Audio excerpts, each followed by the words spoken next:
ഞാനൊരു കാര്യം ചോദിക്കട്ടെ, നമ്മളിപ്പോ ഒരു ട്രിപ്പ് പോവാണെങ്കിൽ നമ്മൾ ആദ്യം സെലക്ട് ചെയ്യുന്ന ഡ്രസ്സ് എന്തായിരിക്കും? മിക്കവരും തന്നെ ജീൻസും ടോപ്പും ആയിരിക്കും സെലക്ട് ചെയ്യുക അല്ലെ? ജീൻസും ടോപ്പും ഒന്നും അല്ല, ജീൻസും ഷോർട്ട് കുർത്തീസും ആയിരിക്കും.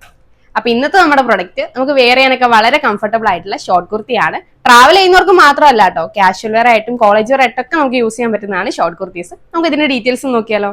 നമ്മുടെ ഇപ്പോഴത്തെ ക്ലൈമറ്റിനൊക്കെ നമുക്ക് കംഫർട്ടബിൾ ആയിട്ട് വെയർ ചെയ്യാനായിട്ട് കോട്ടൺ മെറ്റീരിയലാണ് വന്നിട്ടുള്ളത്. അതുപോലെ ഈ ഒരു സിംഗിൾ ഷെയ്ഡ് മാത്രമാണ് അവൈലബിൾ ആയിട്ടുള്ളത്. ബേസ് കളർ നേവി ബ്ലൂ കൊടുത്തിട്ട് അതിൽ തന്നെ ഫ്ലോറൽ പ്രിന്റ് ആണ് ആഡ് ചെയ്തിട്ടുള്ളത്. നെക്ക് വന്നിട്ടുള്ളത് വി നെക്കിലേക്കാണ്. സ്ലീവ് ഓൾമോസ്റ്റ് ഫുൾ സ്ലീവ് വന്നിട്ട് ബെൽ ബോട്ടം കട്ടിംഗ് ആണ് കൊടുത്തിട്ടുള്ളത്. സ്ലീവിന്റെ എൻഡിൽ ലേസ് വർക്ക് ആഡ് ചെയ്തിട്ടുണ്ട്. അപ്പോൾ സ്ലിറ്റഡ് ആയിട്ടാണ് ടോപ്പ് വന്നിട്ടുള്ളത്. ടോപ്പിന്റെ എൻഡിലും സെയിം ലേസ് വർക്ക് തന്നെ ആഡ് ചെയ്തിട്ടുണ്ട്. മീഡിയം മുതൽ ഡബിൾ എക്സിൽ വരെയാണ് നമുക്ക് ഈ ഷോർട്ട് കുർത്തിന്റെ സൈസ് അവൈലബിൾ ആയിട്ടുള്ളത്. 465 രൂപയാണ് പ്രൈസ് വരുന്നത്. വളരെ അഫോർഡബിൾ ആയിട്ടുള്ള റേറ്റ് ആണ്. അതും നമ്മൾ ഫ്രീ ഷിപ്പിംഗിലേക്കാണ് കൊണ്ടുവന്നിട്ടുള്ളത്. നിങ്ങൾക്ക് നമ്മുടെ വെബ്സൈറ്റ് ത്രൂ ഓർഡർ ചെയ്യാവുന്നതാണ്. അതല്ലെങ്കിൽ വാട്സ്ആപ്പ് നമ്പറിൽ കോൺടാക്ട് ചെയ്താൽ മതി. പിന്നെ അടുത്ത കളക്ഷൻസ് ആയിട്ട് വരാം. ബൈ.